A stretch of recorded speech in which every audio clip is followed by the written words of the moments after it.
सहजानंदी शुद्ध स्वरूपी हूँ अविनाशी आत्मस्वरूपी देह मरे छे हूँ नथी मरतो हूँ अविनाशी आत्मस्वरूपी। माता पिता उपकार दुष्प्रतिकारको। माता और पिता का उपकार दुष्प्रतिकारक बोला, मतलब इनके उपकारों का बदला कभी चुकाया नहीं जा सकता, ऐसे उपकार हैं। और ऐसे उपकारी माँ बाप उनके साथ में रहते हुए, जब उनके पास में रहते हैं, उनके साथ में रहते हैं, वो घर पे रहते हैं, अपन घर पे पहुँचते हैं, तो उनको कितना समय देते हैं, कितना केयर करते हैं, कितनी चिंता करते हैं, कितनी बातचीत करने के लिए अपन समय निकाल पाते हैं। समय है अपने पास? समय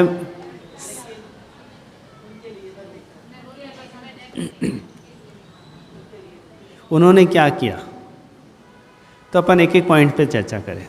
सबसे पहला, बियर मतलब सहन किया। 9 महीने तक के आपको कहाँ रखा? पेट में रखा। 2 किलो का वजन पेट में बांध करके एक दिन तो रह सकते हैं क्या अपन? नहीं रह सकते। 1 घंटा भी निकालना मुश्किल है। और 9 महीने तक के उन्होंने क्या किया? अपने को गर्भ में पाला पोषा। कल्पसूत्र सुनते हैं अपन, जब परमात्मा त्रिशला देवी के कुक्षी में आए और परमात्मा 6.5 महीने के हो गए, उस समय उन्होंने क्या किया? अभिग्रह धारण किया। अभिग्रह क्यों किया उन्होंने? क्यों धारण किया? क्या धारण किया अभिग्रह?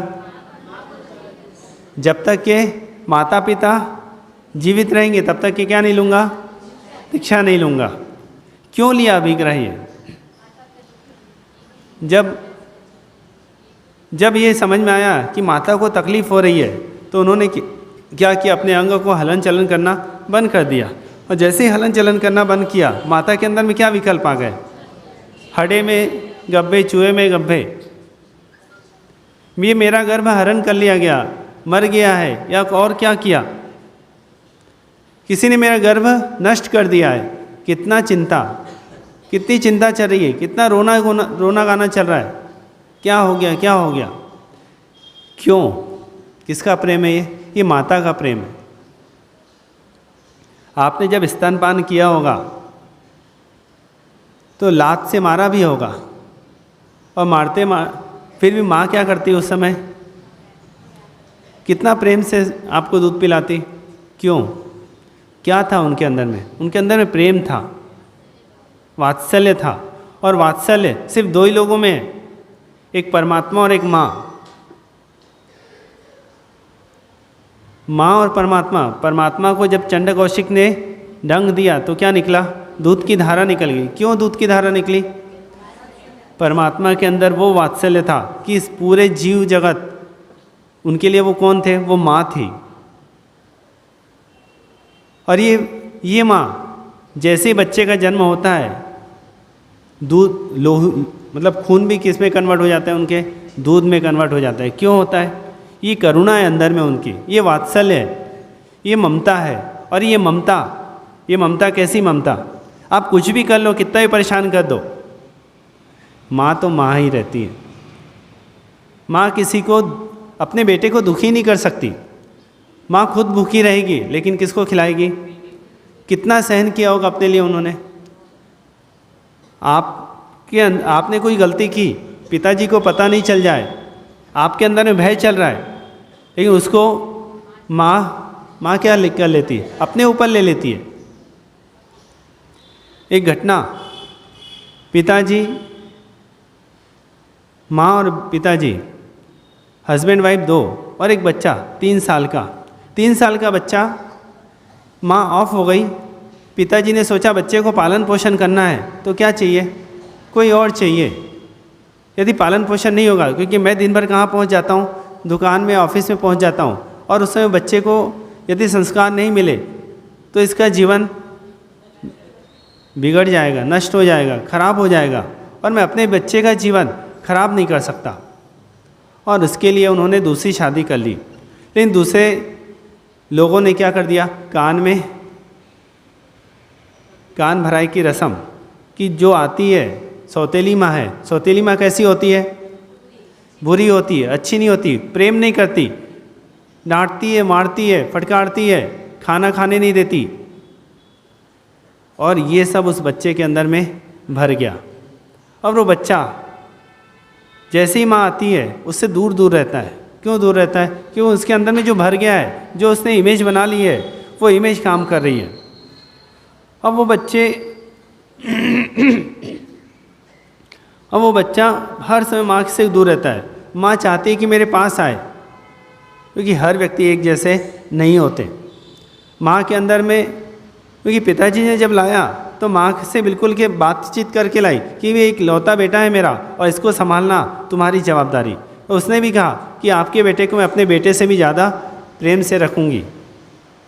और वो माँ उसको बार बार अपने पास बुलाती है, लेकिन वो बार बार क्या होता है, दूर जाते जाता है।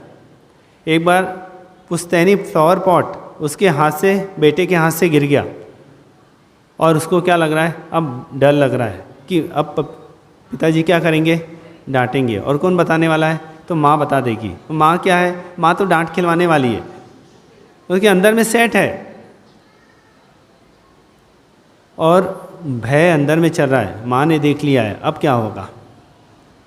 अब पर्दे के पीछे छुप कर के देख रहा है, पिताजी का आने का समय हो गया है, अंदर में भय चालू है, अब होगा, अब कुछ होगा, अब कुछ होगा, अब माँ बताएगी।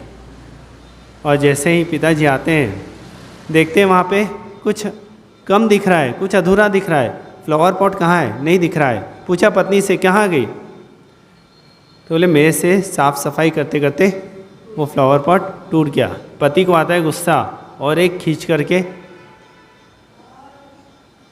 और माँ की सिर से खून निकल रहा है। पति तो चला गया अंदर, उस बेटे के अंदर में क्या चल रहा है? किसके लिए? अब पहुंच गया माँ माँ करते हुए और गोद में ले लिया और खून पोंछ रहा है, प्रेम कर रहा है। बस माँ बोल रही, माँ क्या चाहती थी? बस ही मेरे को माँ शब्द बोले। कब से इंतज़ार, उस माँ शब्द सुनने के लिए कितना इंतज़ार किया उसने। किसके कारण? वो माँ के अंदर में जो करुणा है, इसने क्या किया, पति की भी चीज़ें बियर की, सहन किया, अपने लिए कितना कितना सहन किया उसने। रात को अपन लेट आते, वो जागते रहती, बाकी सब सो जाते। अपन जब बचपन में थे तो रात में कितने परेशान करते होंगे, 2 बजे, 1 बजे, 12 बजे। लेकिन उनको तो सवेरे उठना ही है, उनकी नींद भले ख़राब हो, लेकिन सवेरे 5-6 बजे उठ करके उनको पूरा काम करना ही है घर का, तो करती हैं। तो माँ ने हमारे लिए क्या किया? बियर किया कि नहीं किया? कितना सहन किया? सोच सकते अपन, कल्पना कर सकते हैं। अपने को बहुत सारी चीज़ें नहीं मालूम, बहुत सारी चीज़ें नहीं मालूम। जब अपन घूमने जाते हैं, जब अपन बहाने बना के चले जाते हैं और पिताजी पूछते कहाँ गए, कहाँ गया बेटा, और उस समय क्या बोलती है माँ? बचाती है कि डांट खिलाती है? बचाती है। क्यों बचाती है? क्या है उनके अंदर में? वो अंदर में वात्सल्य है, वो करुणा है, वो ममता है कि मेरा बेटा है। मतलब माँ की नज़र में बेटा कैसा है? वो राजा बेटा ही है, भले कितना भी शैतानी करे, कितना भी परेशान करे। अपने भोग सुखों के लिए उन्होंने गर्भपात नहीं कराया। आज की माँ हो तो क्या हो, पहले क्या चाहिए? पहले सुख सुविधाएं चाहिए, पहले बाहर की चीज़ें चाहिए, फिर माँ बाद में बनना है, अभी नहीं बनना। और गर्भ में आ जाए बच्चा तो क्या करा ले। आज स्थिति बहुत विकट है। जितना व्यक्ति आगे बढ़ा है, कर्म के क्षेत्र में आगे बढ़ा है, लेकिन धर्म के क्षेत्र में पीछे आ गया। मच्छर को मारने से जिस धर्म में पाप माना जाता है, उस धर्म में जीते हुए भी इंसान को गर्भ में ही खत्म करने का आज क्या चालू हो गया है। लेकिन वो माँ जिसने अपने को जन्म दिया उसने यदि ऐसा किया होता तो अपन यहाँ पे आ पाते क्या? नहीं आ पाते। तो माँ ने हमारे लिए क्या किया? बियर किया, सहन करती गई करती गई करती गई। कितना सहन किया? न जाने कितनों को सहन किया। हमारी गलतियों को भी सहन किया और हमारे लिए न जाने कितनों को सहन किया। फिर दूसरा डियर, क्या दिया हमको? प्रेम दिया, सिर्फ प्रेम और कुछ नहीं दिया। ठीक है, कभी डांट भी खिलाई, डांटा भी, लेकिन डांट के पीछे भी क्या लगा हुआ था? आप गुस्सा होकर के एक कोने में बैठ जाते थे। कौन आकर के मनाता आपको? आपको माँ आकर के मनाती, पिताजी नहीं मनाते। क्योंकि पिताजी के अंदर में क्या है? पिताजी के अंदर में कठोरता है, और वो कठोरता भी हितकारी है अपने लिए। वो कठोरता नहीं होती तो आज अच्छे इंसान नहीं बने होते अपन। और जो अंदर में करुणा भावना है वो किसके कारण है? वो माँ के कारण है। इसलिए माँ क्या करती है? हर समय डियर करती है, प्रेम करती है। माँ का प्रेम कैसा? हित चाहती है, स्वार्थ नहीं है, निस्वार्थ भाव से हित। मतलब उसको ये नहीं रहता कि ये बड़ा हो तो मेरा कुछ करे, मेरी सेवा करेगा, कोई अपेक्षा नहीं। बिना अपेक्षा के क्या कर रही है? वो अपनी सेवा कर रही है। आपके पास कोई आ जाए और आपको उसकी सेवा करनी हो, आसान है? मुश्किल है? आज अपनी सेवा के पीछे लक्ष्य क्या? सेवा के पीछे लक्ष्य स्वार्थ।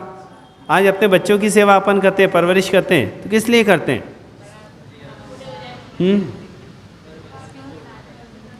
अपेक्षाएं बैठी हुई है, और ये अपेक्षाएं यदि पूर्ति नहीं हो तो क्या होगा? दुखी होंगे। क्योंकि गया वो ज़माना जब व्यक्ति अपने स्वार्थ को बलिदान करके भी सामने वाले को ऊपर उठाने का प्रयत्न करता था, और आज अपने स्वार्थ को केंद्र में रख करके दूसरे को नीचे गिराने का प्रयत्न पहले होता है। तो वो डियर, प्रेम करती है, और कितना प्रेम, कितना वात्सल्य, कितना वात्सल्य देती है। आप 12 बजे आओ, वो खाना बनाने के लिए आपके लिए तैयार है।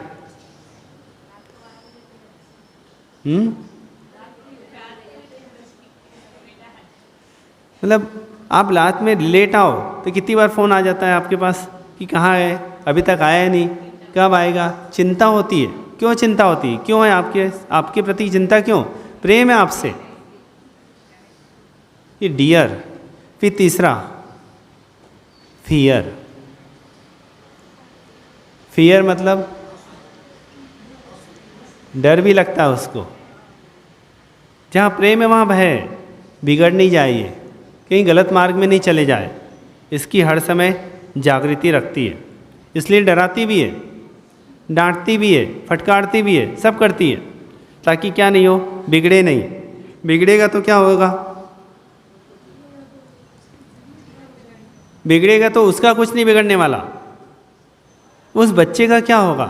बस इसके मन में यही है कि बच्चा बिगड़े नहीं, इसका जीवन अच्छा हो जाए, ये जीवन में आगे बढ़ जाए। और आगे बढ़ते बढ़ते मतलब उसको स्वयं कोई स्वार्थ नहीं है, बस आपका जीवन अच्छा बने, ये भावना अंदर में चलते रहती है। और इस भावना के कारण वो क्या करती है? कभी डांटती भी है, धमकाती भी है। एक महाराज साहब है, उनकी बहन बालाघाट में, छोटा बच्चा उनका 3 साल 4 साल का था, दादाजी की गोद में, और उस बच्चे ने क्या किया? दादाजी को एक थप्पड़ लगा दिया। अब दादाजी ने तो उसको क्या कर दिया? लेट को कर दिया, क्योंकि पोता है, छोटा है, हरकत तो करेगा ही, समझता नहीं है, करेगा। लेकिन मम्मी ने देख लिया उसको पकड़ के ऊपर ले गई, किचन में ले गई, और मिर्ची लेकर के उसके मुंह में डाल दिया। क्यों डाला? आज वो बच्चा है, आज उसने अनजाने में हरकत कर दी। यदि इसको नहीं टोका, इसको सबक नहीं सिखाया, तो ये क्या करेगा? बड़ा होकर के फिर हाथ उठाते हुए भी इसको शर्म नहीं आएगी। तो माँ ने क्या किया? माँ ने अपने माँ होने का दायित्व निभाया। माँ का कर्तव्य है कि बच्चे में अच्छे संस्कार आएँ, बच्चे में बुरे संस्कार नहीं आए। यदि बुरे संस्कार आएंगे तो इससे इसका भविष्य बिगड़ेगा, ये भविष्य में न जाने क्या क्या गड़बड़ कर देगा। इसलिए माँ क्या करती है? उस समय डांटने का काम भी करती है, धमकाने का काम भी करती है। जब व्यक्ति सही नहीं रहता तो उसको डांट भी खिलाती है। क्यों? क्या चाहती है वो हित चाहती है, ये अच्छा बने। अब वो बच्चा अब 12 साल का हो गया, अब उसकी हिम्मत कभी होगी? अपन ने जब पहली बार गाली बका होगा, एक महाराज साहब, उन्होंने अपने बड़े भैया को बस कुत्ता बोल दिया, उनकी मम्मी ने पकड़ा उनको और मुंह में मिर्ची भर दिया। बस एक ही काम है। अब उन्होंने बताया आज तक कि उनके अब मुंह से कभी गाली नहीं निकली। क्यों इतने अच्छे, मतलब गाली देना अच्छी बात है बुरी बात है? आज तो कॉमन चीज़ हो गई, लेकिन बुरी बात है। अब ये बुरी बात कौन समझता है? दोस्त नहीं समझ सकते, फ्रेंड सर्कल नहीं समझ सकता, ये माँ ही समझ सकती है कि ये जो बोल रहे हैं ये आगे जा कर के, क्योंकि दीर्घदृष्टा है, भविष्य का विचार करके उन्होंने क्या किया, मुंह में मिर्ची। मेरे बच्चे में गलत संस्कार नहीं पड़ने चाहिए, इसकी जागृति किसको रखनी? इसकी जागृति माँ को रखनी। आज अपने अंदर कितनी जागृति अपने अंदर कितनी जागृति कि बेटे में बुरे संस्कार नहीं पड़े, बेटा गलत शब्द का उपयोग नहीं करे। आज छोटी छोटी चीज़ों में गलत चीज़ों में अपन किसका केयर करते हैं? किसका पक्ष लेते हैं? बच्चे का पक्ष लेते हैं। लेना चाहिए क्या? तो उस समय क्या करना चाहिए?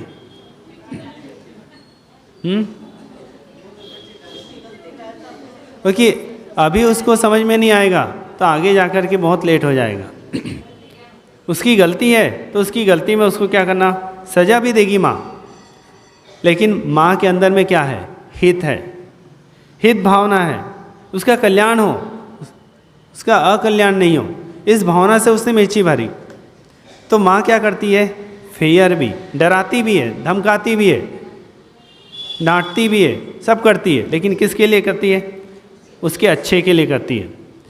फिर नियर, हर समय कहाँ रहती है? वो साथ में रहती है। आप खेल रहे हो बचपन में और माँ सब्जी बना रही है, लेकिन ध्यान कहाँ है माँ का? बच्चा कहाँ है? थोड़ा सा इधर उधर हो जाओ, तुरंत कहाँ पहुँच जाएगी? आपके पास पहुँचेगी, फिर उठाएगी, फिर वहाँ रखेगी और फिर काम करना चालू कर देगी। हर समय नज़र कहाँ? नज़र आपके ऊपर, बच्चे के ऊपर, कि बच्चा क्या कर रहा है, कहाँ जा रहा है। बड़े होने के बाद भी केयर, ये बच्चा कहाँ है, उसका ध्यान रखती है, उसकी जागृति रखती है। तो हर समय माँ कहाँ रहती है? पास में रहती है। और क्या करती है? जब आप स्कूल से घर आए, घर आने के बाद क्या करते हो? बैग यहाँ, इधर उधर उधर इधर, सब उसको समेटा करने का काम माँ का, होमवर्क कराने का काम माँ का। आपको नहीं आता लिखना, आपका हाथ पकड़ेगी, पेंसिल रखेगी और क्या करेगी? लिखाएगी। आ ए ई कैसे लिखते थे अपन? अपने को लिखाने वाला कौन? लिख के दे देती पहले, फिर हाथ पकड़ती, पेंसिल पकड़ाती और बार बार वहीं घुमाती। याद है? भूल गए? सब याद है। पूरा लिखते लिखते वो खुद नहीं पढ़ पाई, लेकिन वो क्या चाहती? मेरे बच्चे आगे बढ़े, मेरा बच्चा कुछ बने। पिताजी भी खुद नहीं पढ़ पाए, लेकिन वो क्या चाहते? इतनी मेहनत क्यों करते? मेरा बच्चा आगे बढ़े, पढ़े। हम नहीं पढ़ पाए तो कम से कम तू तो पढ़ ले, ऐसा बार बार बोलते हैं। और तू नहीं पढ़ेगा तो हमारे जैसा बनेगा, नौकरी करनी पड़ेगी, इसलिए अपना डेवलपमेंट कर ले तू। और हमारे समय तो सुविधा भी नहीं थी, कोई व्यवस्थाएं नहीं थी, बिना व्यवस्थाओं में भी हमने इतना पढ़ा, तो तुम इतनी सारी व्यवस्थाएं, हर प्रकार की सुविधाएं, अब तो पढ़ लो। केयर करते हैं, बार बार आपको क्या करते हैं? मोटिवेट करते हैं आगे बढ़ने के लिए।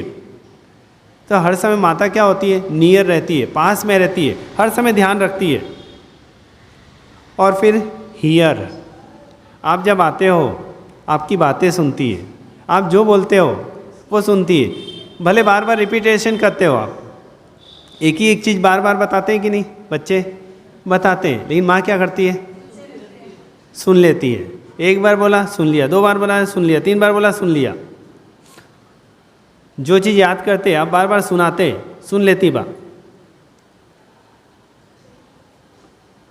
बच्चा जब आता है अपन क्या करते हैं, समय देते हैं कि नहीं उसको? समय देते हैं, सुनते हैं वो क्या बोलना चाहता है, स्कूल में क्या किया उसने, टीचर ने क्या किया उसके साथ, टीचर ने क्या होमवर्क किया। समय नहीं है अपने पास, पूरा पूछते हैं। कितने लोग पूछते होंगे और कितने लोग बच्चे बोलते होंगे तो ठीक है ना, वही वही रामायण रोज रोज की छोड़ो। ऐसा भी करते हैं करने वाले। तो अपन यदि आज नहीं पूछ रहे हैं, आज नहीं वो बातचीत कर रहा है, आज वो नहीं खुलेगा तो कल खुल पाएगा क्या? कल नहीं खुलेगा वो। इसलिए क्या करना, जो बच्चा आए बच्चे के साथ में क्या करते जाओ, बातचीत करते जाओ, उसको सुनो वो क्या बोल रहा है।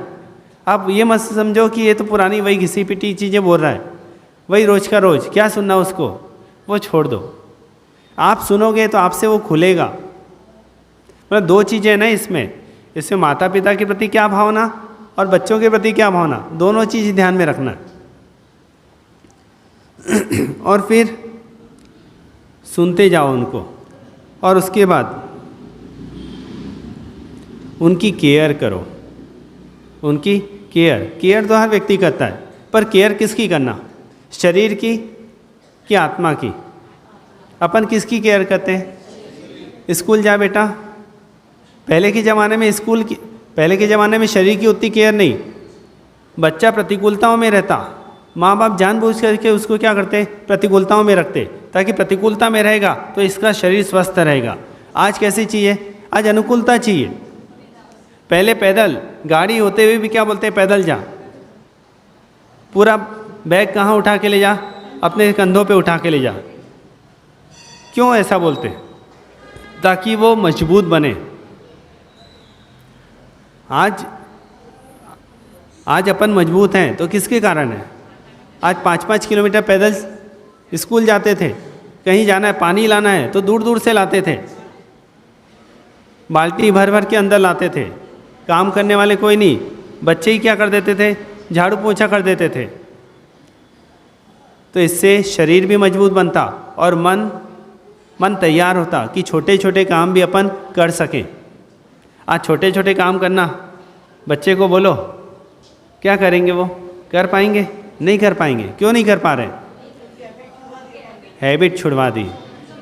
नागपुर में शिविर था, शिविर में बच्चों से पूछा गया, बालाघाट में शिविर था, बच्चों से पूछा गया आप लोगों में से कितने लोग ऐसे हैं जो बाहर में रखे हुए चप्पल को सीधा जमा करके आ सकते हैं?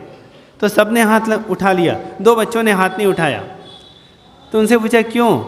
बोला हमने कभी किया नहीं ये काम। तो किया नहीं तो क्या हुआ, कर सकते कि नहीं कर सकते? बोले कर सकते हैं, चलो करके बताओ। गए वो दोनों बच्चे, और दोनों बच्चों ने क्या किया, पूरा चप्पलें जमा ली और जमा करके आ गए। और सब लोगों ने क्या किया, उसको तारीफ़ किया, मोटिवेट किया, तालियां बजाई। अब एक बैरियर था, वो बैरियर क्या कर दिया, क्रॉस कर दिया।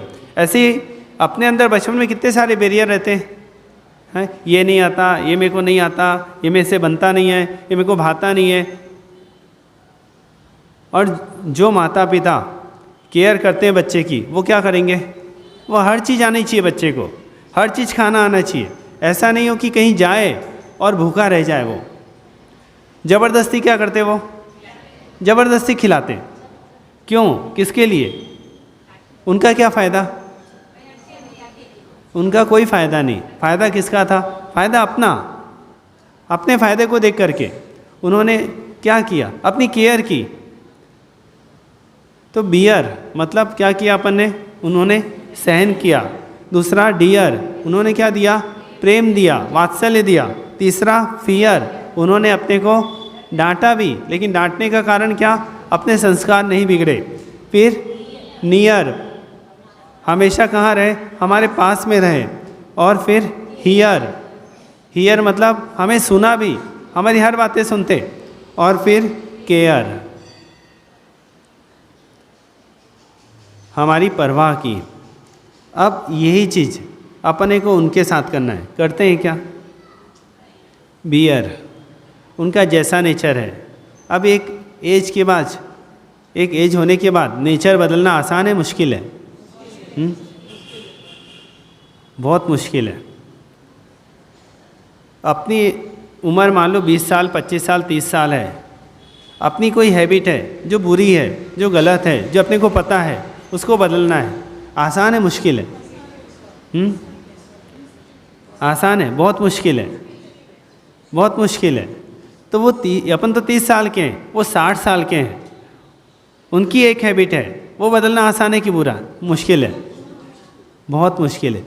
कौन बदल सकता है, 30 साल वाला कि 60 साल वाला? किसको किसके साथ एडजस्ट होना चाहिए? 30 साल वाले को 60 साल के साथ एडजस्ट होना चाहिए कि 60 साल वाले को 30 साल के साथ एडजस्टमेंट होना चाहिए? अपन क्या चाहते हैं? अपन क्या चाहते हैं? वो हमारे साथ एडजस्ट हो, हम जैसे हैं वैसे ही रहेंगे। सामने वाले को एडजस्टमेंट करना पड़ेगा यदि उसको रहना है तो। घर किसका? घर किसका? अपन ने बनाया, अपनी कमाई से बनाया। घर किसका? घर उनका। अपन माता पिता के साथ रहते हैं कि माता पिता अपने साथ रहते हैं? अपन माता पिता के साथ में रहते हैं कि माता पिता अपने साथ रहते हैं?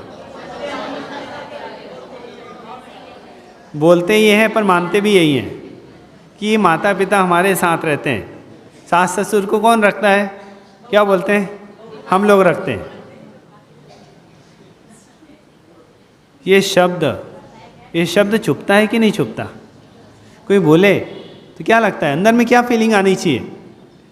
बड़े के साथ में छोटे रहते हैं कि छोटे के साथ में बड़े रहते हैं? शिष्य कितने भी अच्छे से अच्छा प्रवचनकार क्यों ना हो, शासन प्रभावक क्यों ना हो, गुरु उनके साथ रहेंगे कि वो गुरु के साथ रहेगा? गुरु उनके साथ रहेंगे, वो गुरु के साथ रहेगा, क्योंकि उनका उपकार है। वो नहीं होते तो शिष्य तैयार नहीं होता। तो आज माता पिता नहीं होते, अपने पतिदेव को पालन करने वाले कौन हैं? सास ससुर। वो यदि पालन बराबर नहीं करते तो आपके पतिदेव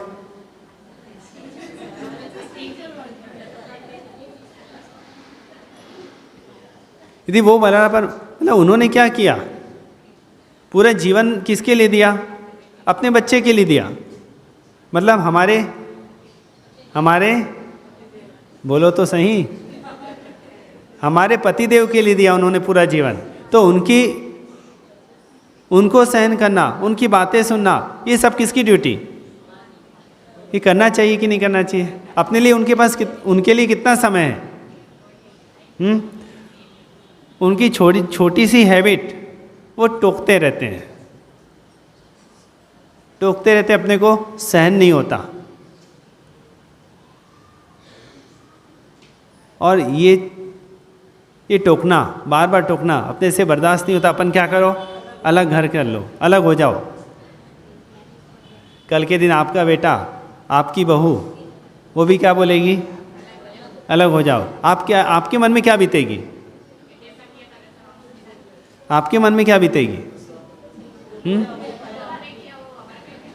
हाँ, जो बोएगा वही पाएगा, तेरा तिया।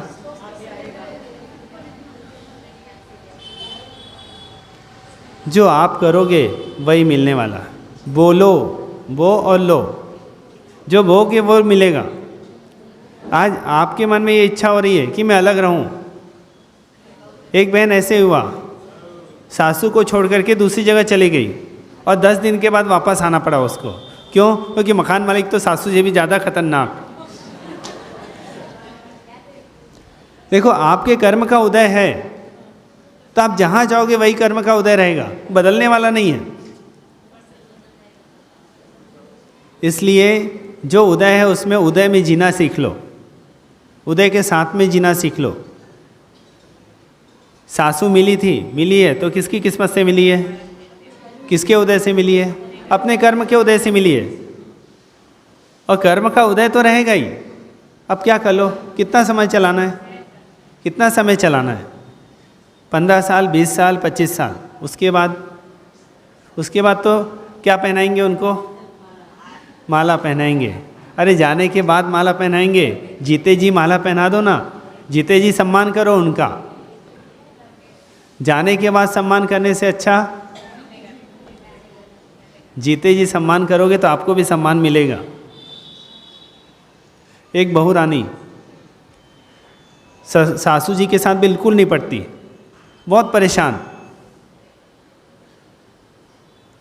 मतलब उन दोनों का झगड़ा ऐसा होता कि पहले घर में, फिर पास पड़ोस में, पूरे गांव में फेमस। पूरे गांव में क्या हो गया इन दोनों का, ये दोनों ये हैं कैसे हैं, पहले 63 के थे आंकड़े वाले, अब 36 के आंकड़े वाले हो गए। ऐसा हो गया। अब नई नई बहू आती है ना तो बिल्कुल प्रेम आता है, और धीरे धीरे जब बहू अपना रूप रंग सब दिखाने लगती है तो धीरे धीरे प्रेम कम होते जाता है। अब वो सासू और बहू उन दोनों के बीच में पटनी नहीं, अब पट नहीं रही है, क्या करे। बहू रानी क्या सोच रही है, सासू जी ऐसी है, वैसी ऐसी है, इनको हर बात में टोका टोकी करती रहती है, दूसरों के सामने मेरी निंदा करती रहती है, दूसरे को बोलती रहती है, मेरी कमियां बताती रहती है, ऐसा करती है वैसा करती है। अब सासू बोल रही बहू निकम्मी है, ऐसा करती है वैसा करती है, कोई काम नहीं करती, घर का पूरा काम मेरे को करना पड़ता है। अब दोनों के बीच में आपस में चालू। अब एक दिन हुआ ऐसा, पानी सर के ऊपर, या तो मैं रहूँगी इस दुनिया में या तो ये रहेगी।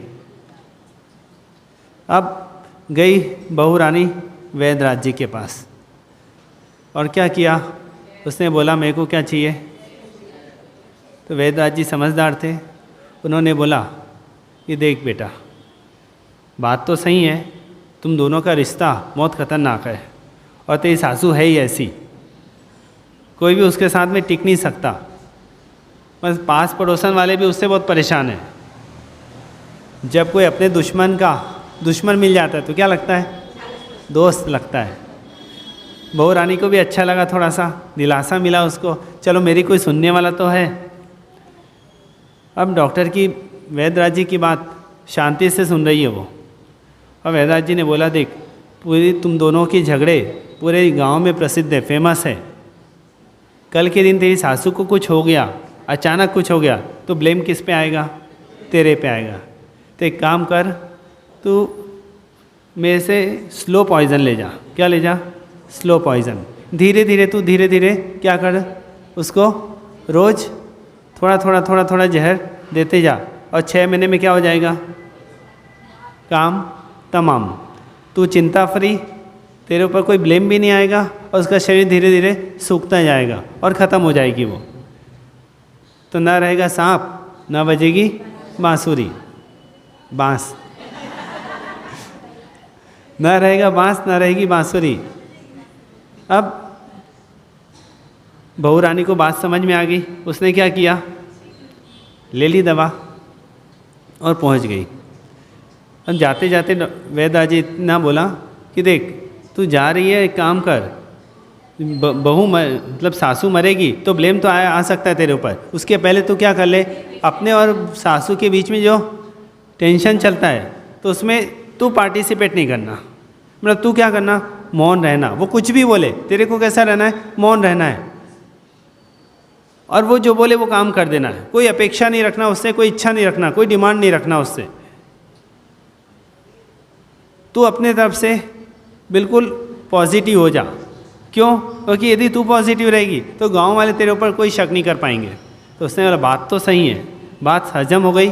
पहुंच गई घर आने के बाद क्या हुआ, धीरे धीरे रोज़ एक एक पुड़िया में से थोड़ा जहर उसके खाने में मिलाती जाती, कभी कुछ में कभी कुछ में। अब समय बीतता गया, 15-20 दिन हो गए। सासू जी बहुत बोलती, लेकिन बहू बस मन में क्या सोचती, बस कितने समय की बात है, बस 6 महीने की बात है, उसके बाद तो काम तमाम। समय बीतता जा रहा है, सासू जी खूब बोलती। अब सासू जी बोलते जा रही, पड़ोसन को बोलती, इधर बोलती उधर बोलती है, सब सुनते रहती, लेकिन क्या बोलती मन में, बस थोड़ा समय की सुनने, थोड़े समय की झिकझिक है, फिर तो क्या है, रास्ता साफ। समय बीतता जा रहा है, 1 महीना हो गया, सासू जी परेशान करने में कोई कमी नहीं, उसको लग रहा है कि ये बहू बोल क्यों नहीं रही, उसको डबल परेशान करती है वो, और बढ़ाना और टेंशन देते रहती है, छोटी छोटी बातों में टोकना चालू। अब 1.5 महीना हो गया, 2 महीना हो गया, बस बहू रानी के मन में क्या चल रहा है, बस एक ही काम, बस थोड़े दिन की मेहमान है बेचारी, इसके साथ क्या कर लो। अब समय बीतता जा रहा है, 3 महीने हो गए। अब सासू जी को लगा कि बहू क्या हो क्या गया, कोई मंत्र मिल गया इसको कि इसको किसी के ऊपर किसी ने जादू टोना कर दिया, इतनी शांत कैसे हो गई। अब सासू के मन में भी धीरे धीरे क्या आ रहा है, बहू रानी कुछ बोल नहीं रही, कोई रिस्पांस नहीं दे रही। जब सामने वाला कुछ नहीं बोलता तो व्यक्ति का क्या होता है, गुस्सा धीरे धीरे, लड़ाई होती है। लड़ाई के लिए 2 व्यक्ति चाहिए, 2 व्यक्ति होंगे तो लड़ाई होगी, 1 व्यक्ति होगा तो लड़ाई नहीं होगी। सामने वाला कितना बोलेगा, बोल बोल के क्या होगा, आखिर थक जाएगा, थकने के बाद शांत बैठ जाएगा। अब समय बीतता जा रहा है, बीतता जा रहा है, 3 महीने हो गए, 3.5 महीने हो गए। बहू के हाथ में नया नया क्रॉकरी सेट महंगा, और वो गिर गया, चाय उसमें गिर गई। अब उसको लगा अब सासू जी क्या करेंगे, चिल्लाएंगे जोरदार। अब मन में भय चल रहा है, इतना महंगा क्रॉकरी सेट, इतना पुराना, अब कुछ तो गड़बड़ होगा। अब जैसे ही क्रॉकरी सेट गिरा, सासू जी ने बोला बहू लगी तो नहीं, क्या बोला, बहू लगी तो नहीं। जब सुना बहू लगी तो नहीं, तो उसके मन में क्या हुआ, आज तक के इन्होंने मेरी कभी केयर नहीं की। क्या बोला, हर बार जब भी गिरती तो देख के चलना चाहिए, देख पूरा सामान गिर गया, खराब कर दिया, तोड़ दिया, फोड़ दिया, उसकी चिंता, जो टूटने वाला ही है उसकी चिंता नहीं, जो टूटने वाला नहीं, किसकी चिंता करनी, जड़ की कि चेतन की। अब अभी तक की जड़ की चिंता करने वाली सासू, उसको मेरी चिंता, अब उसको क्लिक हुआ। अब सासू जी दूसरी जगह जाती, पहले निंदा करती थी, अब क्या करती है, अब प्रशंसा करने लग गई, अब तारीफ करने लग गई। जब बहू रानी को पता चला कि सासू जी तो क्या कर रही, मेरी तारीफ कर रही है और प्रेम से बात कर रही है, अब ऐसा हो गया, पूरा क्या हो गया, माहौल चेंज हो गया। क्या हुआ, अब उसको लग रही है कि मेरी मम्मी और मेरी सासू में कोई अंतर, मेरी मम्मी और कोई सासू में अंतर नहीं है। अब उसके अंदर में क्या चल रहा है,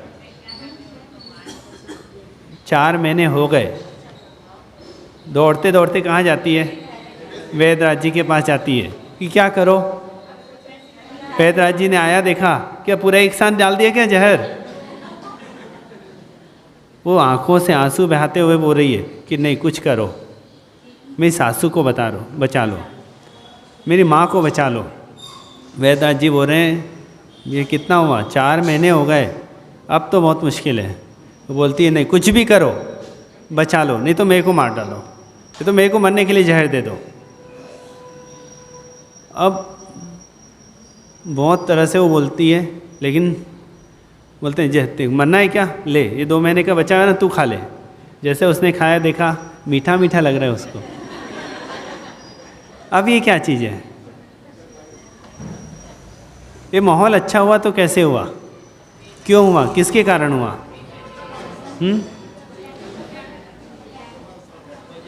बस एक बार आप पॉजिटिव हो जाओ तो दुनिया आपके कदमों में है, और आप जब नेगेटिव रहोगे तो दुनिया आपके सर पे आएगी। आप जो प्रेम कर दोगे वो प्रेम मिलेगा सामने से, और आप जब गलत दोगे, गाली दोगे तो गाली मिलेगी, अच्छा करोगे तो अच्छा मिलेगा। इसलिए आप क्या कर लो, आप ये मत सोचो कि सामने वाला कैसा है, आप ये सोचो मुझे कैसा बनना है।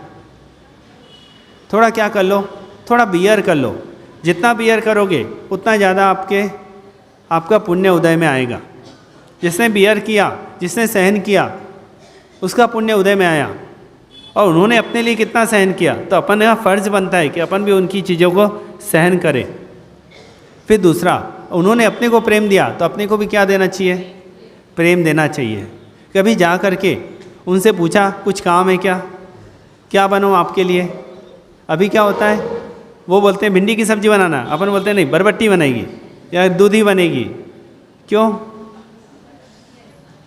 क्या कर ले, सामने जिसके प्रति प्रेम रहेगा उसकी इच्छा को पहले मुख्यता देंगे, जिसके प्रति प्रेम नहीं उसकी इच्छा गौण हो जाती है। आपके बचपन में आपको कुछ पसंद था, उनकी भी कुछ पसंद रही होगी, लेकिन उन्होंने क्या किया, अपने पसंद को गौण किया और आपकी पसंद को मुख्यता दी। आपके लिए आपको जो चलता था, जो चाहिए था वो दिया। अब आपका फ़र्ज़ क्या बनता है? उनकी पसंद को मुख्यता देना। इसलिए क्या करें, उनसे प्रेम रहेगा तो उनकी पसंद की मुख्यता होगी। फिर फियर, भय हो, उनके सामने ऊंची आवाज़ में बातचीत नहीं हो, उनके सामने ऊंची आवाज़ में बोले नहीं, सामने जवाब नहीं दे, उसका संकोच रहे अंदर में कि अपन कैसे जवाब दे सकते सामने वाले को। सामने वाला जब ऊंचा है, सामने वाला जब पूज्य है, सामने वाला जब अपने लिए इन्होंने इतना किया है, तो अपना फ़र्ज़ क्या बनता है, इनके लिए इनके सामने कैसे रहना, उनके हिसाब से रहना, वो जैसा चाहे वैसा रहना। फिर चौथा नियर, अपन अपने को ऐसा लगता है उनके पास जाए क्या करेंगे, पर आप कुछ मत दो उनको, थोड़ा समय दे दो, उनके पास जाओ, उनसे बातचीत करो, बस वो इतना ही चाहते हैं। मैंने अपना समय पूरा जीवन इनको दे दिया, अपने बेटे को दे दिया, तो वो क्या क्या क्या चाहेंगे, वो भी चाहेंगे कि ये भी मेरे को समय दे। आप कुछ मत करो उनको, क्या जो पुराने लोग रहते हैं ना, उनको बोलना अच्छा लगता है, सुनने वाला चाहिए कोई। आप जाओ उनके पास और उनसे पूछो, उनका अनुभव पूछो, उनके जीवन में इतने सारे अनुभव है, उस अनुभव से सीखने का प्रयत्न करो। ये अनुभव अपने काम के लिए होंगे। 50 साल की उम्र में 100 साल का अनुभव अपने को आ सकता है, जब अपन दूसरे से लेना सीखेंगे तब। तो क्या करें, उनके पास जाओ और उनको क्या करो, हियर, उनको सुनो, वो जो बोलना चाहते हैं बोले। वो अपन मत सोचो कि वही वही बोल रही है, रिपीटेशन करेंगे, जैसे अपन रिपीटेशन करते थे ऐसे वो भी करेंगे। क्योंकि अब मेमोरी लॉस हो गई है, अब मेमोरी है नहीं, क्या पिछले बार बोला था क्या अभी बोलना ये नहीं मालूम, बार बार रिपीटेशन हो सकता है। लेकिन आप क्या करो, उनके पास जाओ, समय दो उनको सुनो, नियर और हियर सुनो, और फिर क्या करो, उनकी केयर करो। आज उनको ज़रूरत है अपनी। थोड़ा अपन दुकान का समय कम कर लें, थोड़ा मोबाइल का समय कम कर लें और किसके पास जा कर के उनकी सेवा कर लें थोड़ा। उन्होंने अपना पूरा समय हमको दिया, तो हमारा फ़र्ज़ बनता है कि हम भी अपना समय उनको दें। उनके शारीरिक रूप से जो तकलीफ़ है, डॉक्टर की ज़रूरत है, डॉक्टर को अवेलेबल करा दें, और अपनी ज़रूरत है तो अपने को उनकी सेवा में दे दें। एक कथा आती है, रियल घटना है। निखिल नाम का बच्चा, माता पिता पत्नी, मतलब माता मर जाती है, खत्म, देहांत हो जाता है उनका, पिताजी अकेले। पिताजी दुकान जाते, पूरा केयर निखिल का पिताजी करते, और वो बड़ा हो गया।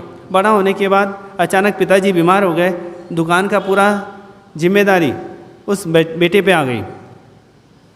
और इधर पिताजी बीमार, पहले खाना पिताजी बना के खिला देते थे, अब निखिल को ही पूरा खाना वाना सब बनाना पड़ता। समय बीतता जा रहा है, पूरी केयर ही करता, लोड बढ़ता जा रहा है। पिताजी को लगा कि अकेले कितना समय तक रहेगा, अकेले कितना लोड उठाएगा ये। उसने बोला कि बेटा शादी कर ले तू। वो बोलता है नहीं मैं शादी नहीं करूँगा, जब तक कि आप हो तब तक कि मैं शादी नहीं करूँगा। पिताजी खूब समझाते हैं, खूब बोलते हैं, तू मेरा इतना सा कहाँ मान ले। और एक बार बोलते बोलते इनके आँखों से आंसू निकल गए, तो उसको भी लगा कि पिताजी बोल रहे हैं तो क्या कर लो, शादी कर लो। एक अच्छी लड़की देख करके शादी हो गई। शादी होने के बाद पहली रात में जब दोनों बेडरूम में थे, उस समय आवाज़ आई पिताजी के गिरने की, और पिताजी गिरे, दोनों पहुंच गए और पिताजी को हॉस्पिटलाइज करना पड़ा। हॉस्पिटल में दोनों वहीं रहे रात भर, 1 दिन 2 दिन 5 दिन वहीं रहे, दोनों ने मिलकर के सेवा की और वापस घर आए पिताजी। अब पिताजी बेड पे लेटे हुए हैं और निखिल बोलता है कि अब क्या करना, तो मैं वहाँ सोऊंगा, आप यहाँ सोना। तो उनकी पत्नी नीलिमा, उसने बोला नहीं, हम भी वहीं सोएंगे, अपन दोनों वहीं सोएंगे। और जब तक कि पिताजी हैं, जब तक कि पिताजी स्वस्थ नहीं हो जाते, हम दोनों क्या करेंगे, ब्रह्मचर्य व्रत का पूर्ण रूप से पालन करेंगे। और दोनों क्या ले गए, वहाँ पे बेड 2 बिस्तर ले आकर के वहाँ पिताजी के इधर उधर रख दिया। पिताजी ने पूछा क्या कर रहे हो, ये 2 बिस्तर किसके लिए हैं? पिताजी आज से हम दोनों यहीं सोएंगे, आपके पास सोएंगे। और जब पिताजी ने ये सुना, उनकी आंखों से आंसू निकल गए। क्यों निकला? कितना बड़ा सेक्रीफाइस, शादी की पहली रात और तब से लेकर के ब्रह्मचर्य व्रत कब तक के, जब तक कि पिताजी हैं तब तक के। छोटी कुर्बानी, बड़ी कुर्बानी।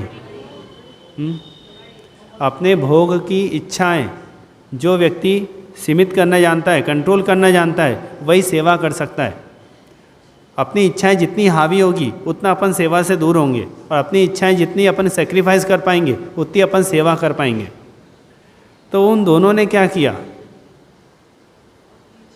अपनी इच्छाओं को कंट्रोल कर लिया, सेक्रीफाइस किया, तब जाकर के वो पिताजी की सेवा कर पाए।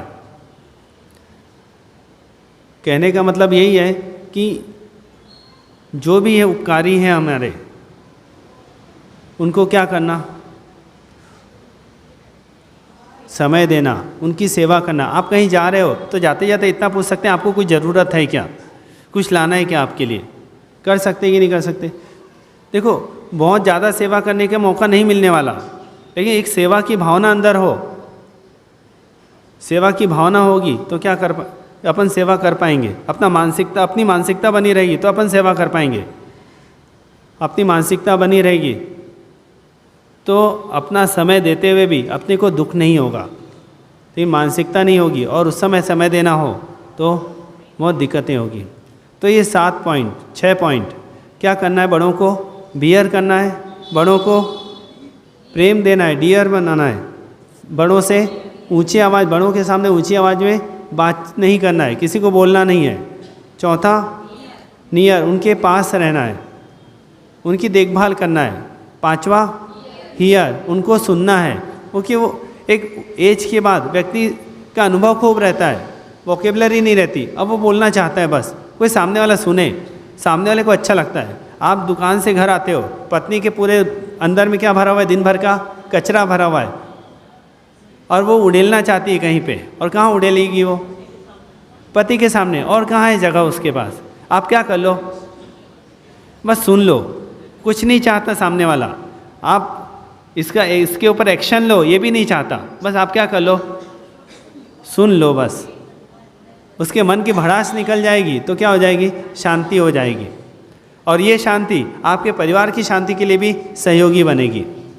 तो इसलिए क्या कर लो, हियर कर लो, और फिर केयर, आपके लिए उन्होंने केयर किया है, आपकी केयर उन्होंने की है, तो आपका भी फ़र्ज़ बनता है कि आपको भी क्या करना चाहिए, उनकी केयर करनी चाहिए।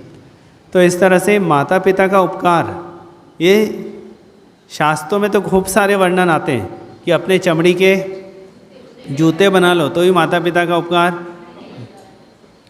तो ऐसे उपकारी माता पिता जिन्होंने अपने को जन्म दिया, पालन पोषण किया, संस्कार दिए, बड़ा किया, पाँव पे खड़ा किया, तो इनके प्रति क्या भावना होनी, सेवा भावना होनी, सहयोग भावना होनी, केयर भावना होनी। ये सब भावना होगी तो उनका प्रेम मिलेगा, और बड़ों का आशीष ये सबसे बड़ी सफलता। कुछ मिले नहीं मिले, संपत्ति मिले नहीं मिले, पर क्या चाहिए, बड़ों का आशीर्वाद मिल जाए। जीव का कल्याण उसी से है, और यहाँ स्वार्थ गला पाएगा तो वो आगे बढ़ पाएगा, मोक्ष मार्ग में आगे बढ़ पाएगा। और यहाँ स्वार्थ नहीं गलाएगा, क्योंकि परिवार पहली पाठशाला है, यहाँ स्वार्थ गलाने का मौका मिला है, और यहाँ स्वार्थ नहीं गलाया तो आगे बढ़ कर के भी स्वार्थ गला नहीं पाएगा। इसलिए उपकारी के प्रति कृतज्ञता की भावना हो, उपकारी के प्रति उपकारों को कुछ भी थोड़ा भी ऋण चुकाने की भावना हो, तब जा कर के अपना जन्म सार्थक होगा, अपना जन्म सफल होगा। तो ये प्रयत्न आप भी करें, मैं भी करूँ, इन्हीं भावनाओं के साथ जिनागे के बोलो तत्संबंधी मिच्छामि दुक्कडम।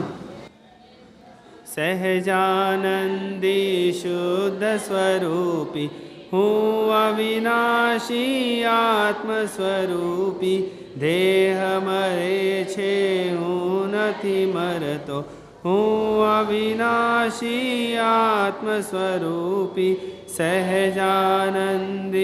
शुद्ध स्वरूपी हूँ अविनाशी आत्म स्वरूपी देह मरे छे हूँ नथी मरतो हूँ अविनाशी आत्म स्वरूपी सहजानंदी शुद्ध स्वरूपी हूँ अविनाशी आत्म स्वरूपी देह मरे छे हूँ नथी मरतो हूँ अविनाशी आत्म स्वरूपी।